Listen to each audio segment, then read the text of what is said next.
Well, hey, look what's behind me. Can you all see that? Let me tip it up here to where you can see. You see that? Yep, as the new shipment of books just came in. So for all you who have been waiting on your book orders, there they are. They'll be going out later today.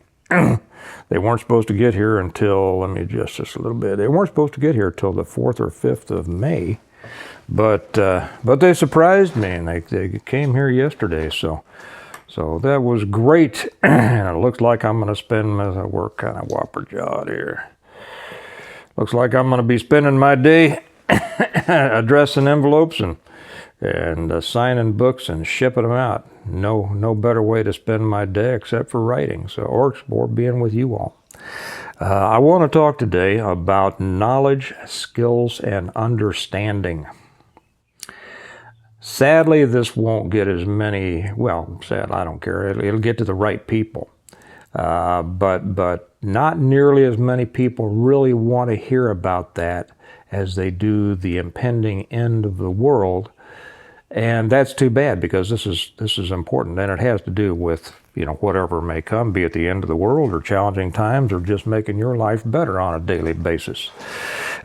I got a call. Oh, no, I didn't. I just lied, but I didn't mean to, so it doesn't count as a lie. It counts as a mistake. Got an email last week from a guy who watches, just kind of a recent, I guess just recently came upon it, found out that I'd written some books. And for those of you who say, what are you showing all those books? Well, those are the books that I wrote. That's the Stonemont series for anybody who's new here. By the way, if you're new, welcome. And the way to get them is either on Amazon. You can go to Stonemont series by Stephen C. Smith, and I also put the link down there, or you can come to our website, stonemont.us. Stonemont, a place to be, where life is good and where life is done right. Stonemont.us, you can order them directly from me, autographed. And that's what these are. These were ordered through the website, so I get them and I sign them to the people and I stick them in the mail, and then they get them. So anyway, back to the topic here. So I get an email from a guy who says he just recently started watching, realized that I'd written some books, and he has written a what he calls a short story. It's a good story, and wanted to know if I could head him in the direction of somebody who could do editing and things like that. Well, he wrote in there a little bit about himself. He's retired Kansas City Police, KCMO, detective. Did time undercover, did time undercover narcotics. And he said that his story was about Special Forces SEER School.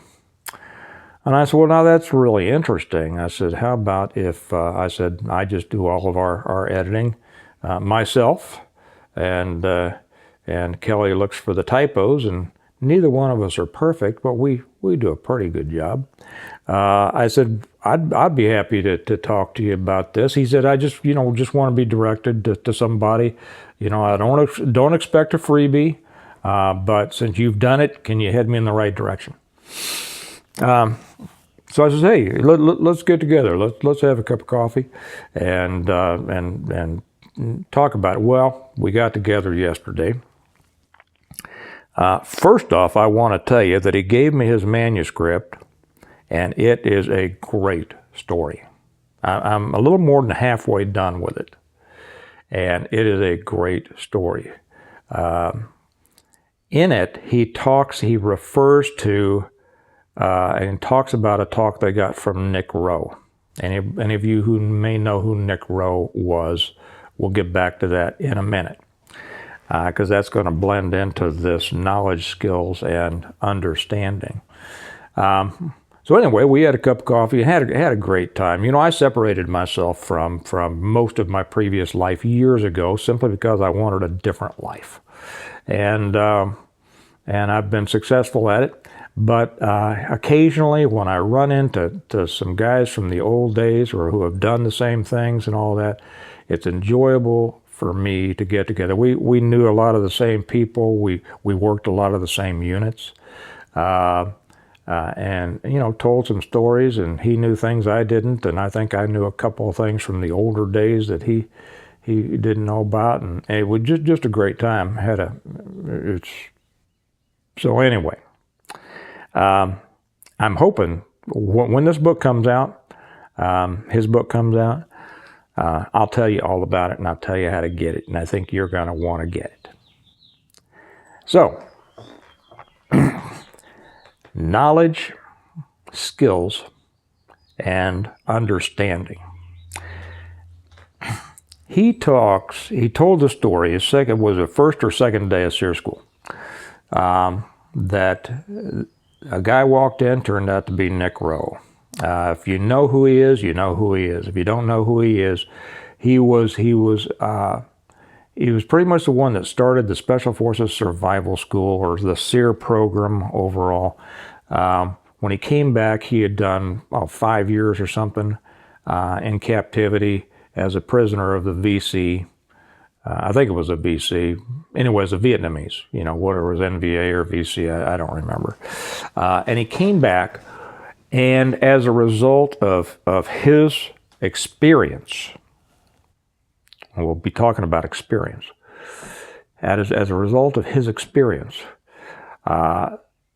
put together what became SEER. Okay? Survive, evade, resist, escape. Okay. And he's the one who kind of introduced the fact that, hey, you're not going to get very far with name, rank, and serial number. The old, that's what you got to give up to the enemy interrogators. You have to develop, and this is a little bit off, but it's interesting to some of you, you have to develop a backstory, what some of us called a legend, an entire story about you being someone different than who you are. Okay. Well, anyway, one of the things that he talked about in here was a story, an explanation that Rowe gave to them. Matter of fact, I think Rowe wrote a book. I'm not sure. I never met him. I would have loved to have met him. I have friends who knew him. But I think he wrote a book. And if I'm wrong about that, I apologize, but something in my mind tells me that he wrote a book that I've always meant to get and read. If he didn't, my apologies, but after I'm off of this, I'm going to go look, and if he did write a book, and if it's available, I'm going to buy it and read it, because I've always meant to. So in it, he discusses how, he talked about how in order to survive, the torture, everything, he created a mental library, and it was when he needed to separate his mind from what was going on, what was happening to him. He would take a book off of the shelf of his mental library and write a book. And it could be about building a house, could be any number of things. And as I got to thinking about today, because the reason that I did this today, I know I'm jumping around a little bit. At the end of our conversation yesterday, the guy that I met with, I said, tell me this. And this guy is well set up. He has done very close to what you read about in my books. When he retired from the police department, he and his wife went up, they bought land, they put in a well, they built out a connex to live in while they built their house. They're doing all of the preparedness things that so many people say, it can't be done. And I say, I know a lot of people who have done it. Okay, he's doing it. At the end of our conversation, I said, tell me one thing, and I realized that, after our conversation, the guy knew what he was talking about. And I said, what do you think is the most important thing that that too many people in preparedness don't think about enough, or somehow, something to that effect? He says skills. The most important thing, skills. I would agree. So I'm going to bracket that. Skills is going to be the center point. Knowledge is going to be the beginning, then skills, and then understanding, because we also talked about that. So when I was thinking about Rowe, talking about his mental library, this is your knowledge. A lot of people have knowledge. And in your head, you can, if you're designing your house, I think that was one of the examples he gave. You're designing your house. You can think about laying out your framing, right? And then nailing the framing together. And then erecting the walls, securing the walls to the foundation, securing the walls to each other, so securing the partitions to the exterior walls. You can think about all that. You can think about running your electrical. You can think about running your plumbing. You can think about running your heating and cooling if you have it or whatever.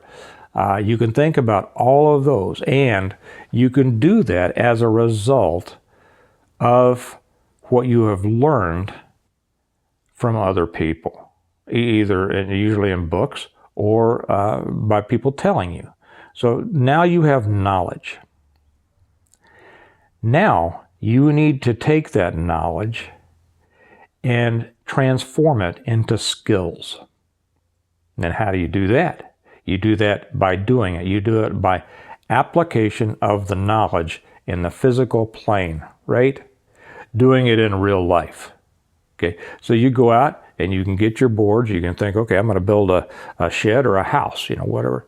And I got my lumber, and I got my nails, and I got my hammer.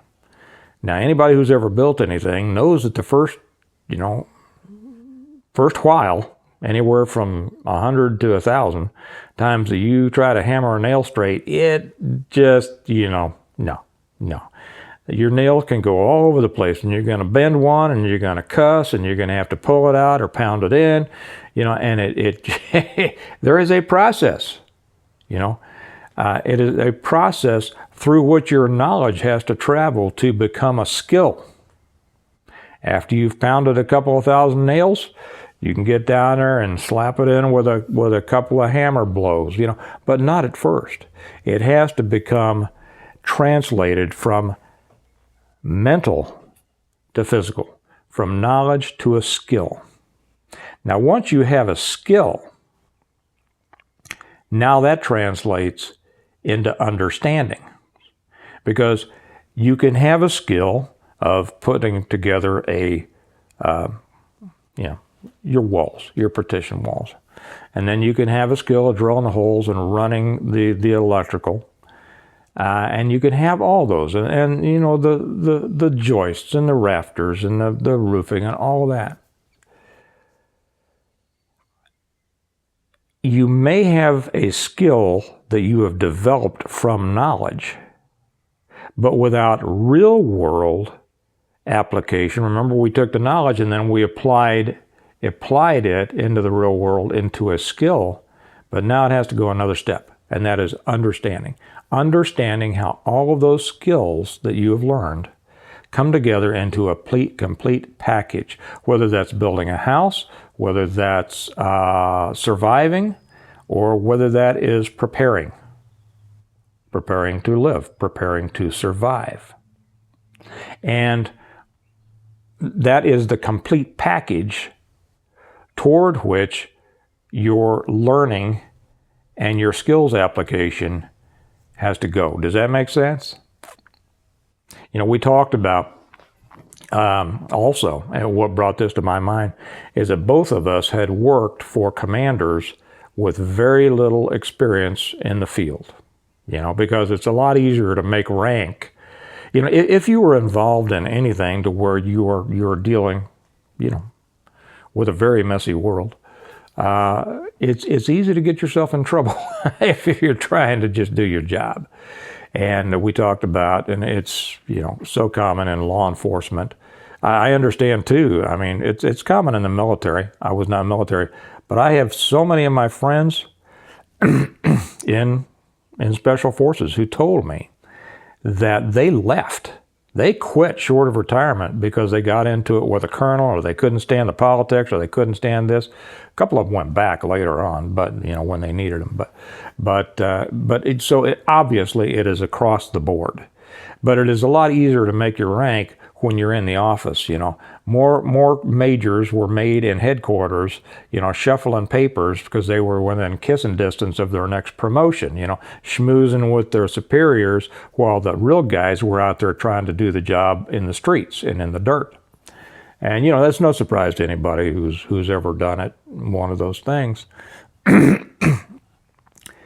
But that was where the idea of the knowledge and the skills doesn't necessarily translate into understanding until you are applying it repetitively in the real world. You know, I don't know how many times I could tell you that we would go in, both on the local and the federal level, and the people who are in charge didn't have a clue. We could not make them understand what was really going on. We would tell them what the situation was. Well, how you know, I don't know about that. How do you prove that? They would send us on the silliest things to try to back up our information when we knew because we lived it, you know, and because they didn't understand, you couldn't convince them.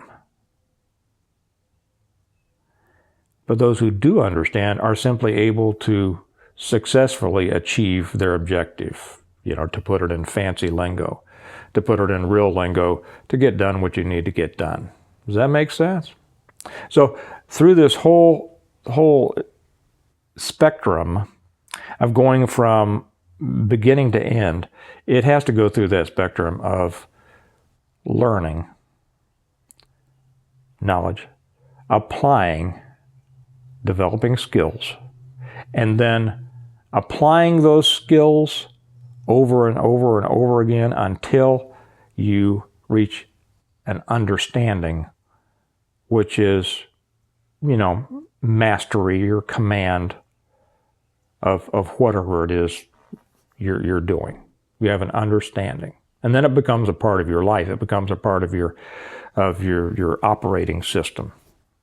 So I definitely agree with what he said, and I would suggest that everybody, you know, take a look at that, and really, you can't go to the understanding except through experience, and here's where's the difference. And I've talked about this before, you know, firearms or martial arts or whatever like that.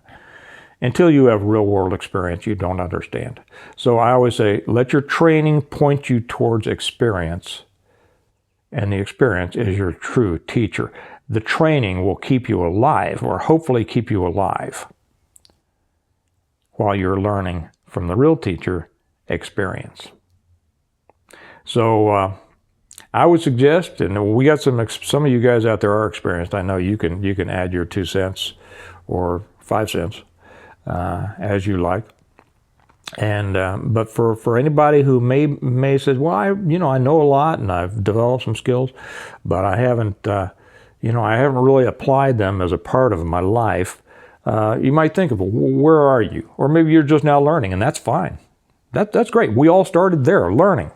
Okay, don't be ashamed of that. Don't be embarrassed about it, and don't let anybody make you feel like you're less because you're not, you know, as far along the spectrum as they are. They started where you are, you know, and only an asshat would act like they're better than you because they've reached it, and there are some of those out there. Yeah. So wherever you are, take a look. You know, where are you on that spectrum, and then realize what those steps are ahead of you to improve. Okay, I'm going to sign off on that. I'm going to get back to, well, I don't know. I've got this story that I'm reading, his book has gotten me behind because it's hard to put down. But I've got to get back and get these all autographed and in the mail and sent out to you all. Remember, if you haven't gotten my books and you do want to know how to prepare and survive for the collapse of everything, you can get my books through Amazon. Down below is the link, or you can get them from me. The link to the website, stonemont.us, that's down below. Just tell me what you'd like me to sign in it, and I'll be happy to do it. Seemed like there was one more thing that I was going to tell you. Going to do that. I'll let you know when this book is out, because you're going to want to buy it, and I'll probably review it when it comes out. What else? I know this is dead air. It's not, oh yeah, I'm just about, when I get off here, I'm going to be doing one on the Patreon channel for the Patreon members on practical versus tactical. A situation that, well, it's a very important lesson. You know, we're all consumed, everybody's consumed with tactical, right? Tactical can get in your way if you forget about the practical. And I'm going to tell a funny, a very instructive, but a very funny story over on Patreon. So I'll see you Patreon guys over there. If you're not with us on Patreon, come visit, come join us. It's $1 a month, and the link is down below. You all have a good day. Remember that we prepare well today in order to live well tomorrow, and I'll talk to you tomorrow. Bye-bye.